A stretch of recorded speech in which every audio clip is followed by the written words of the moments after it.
Good morning, everyone. We're continuing here in the words of the Horowitz, NIDCHEI YISRAEL.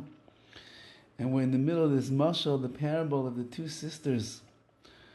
One who got married, they were both poor when they got married. One's husband became exceedingly wealthy, and the other one remained very poor.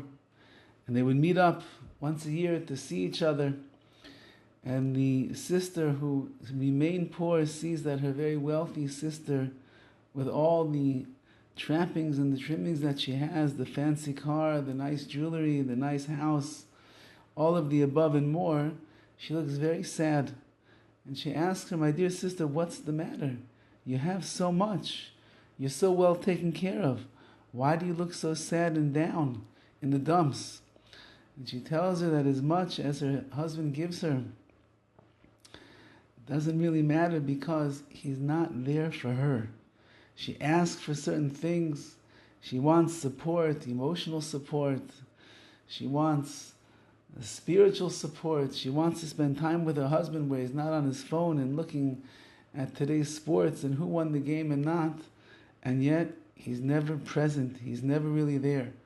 He ignores, as she writes over here, as the Horowitz writes, he ignores her and he causes her anguish for even the slightest thing. Haklal, my dear my dear sister, the main idea is my words are meaningless in his eyes. Even though that whenever I advise him and I give him suggestions, always for his benefit. I am good with him. I am complete and perfect with him. But he doesn't listen to a word that I say. And that's why my heart has fallen inside of me, why I'm so sad. And I can't find, she writes over here, I have a broken heart and I have no satisfaction or happiness from all of this luxury that he's given me. It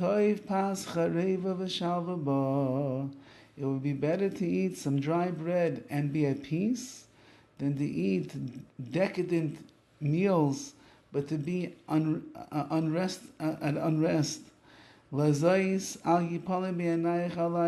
you shouldn't be so surprised. That my face looks so sad and so so down. But you, my dear sister, you, I'm shocked. This is now the rich sister speaking to the poor one. I know how poor you are, and I know how difficult your life is. Your whole life, you're living a life of tsar, of pain, of anguish. The bread is anguish bread. You barely have clothing to cover your nakedness. Why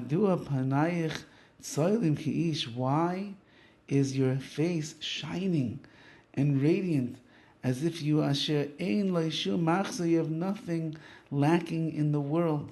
How could that be? I have everything and I'm down and depressed. I feel like I have nothing. And you have nothing in the physical world, and yet you are radiating a simcha and a joy that makes it look like you have everything. And so the poor sister answers, you should know, my sister. You should know that the situation in life that Hashem has graced me with protects me from all tsar, from all pain. Because everything that I ask for, if my husband is able to fulfill my will and what I'm asking for, my words never fall to the ground, which means I'm never ignored. He gives me everything that I ask. And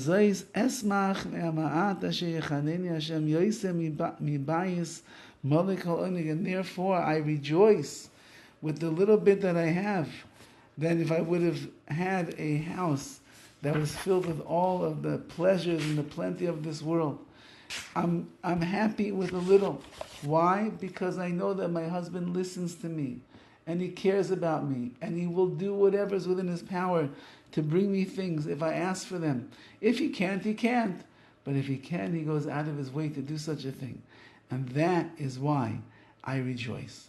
Now tomorrow, Be'ez Hashem, or on Monday, Yimitz Hashem, we'll have to see what does this have to do with our storyline of the person who donates large amounts of money to Torah, but he doesn't have the Torah himself.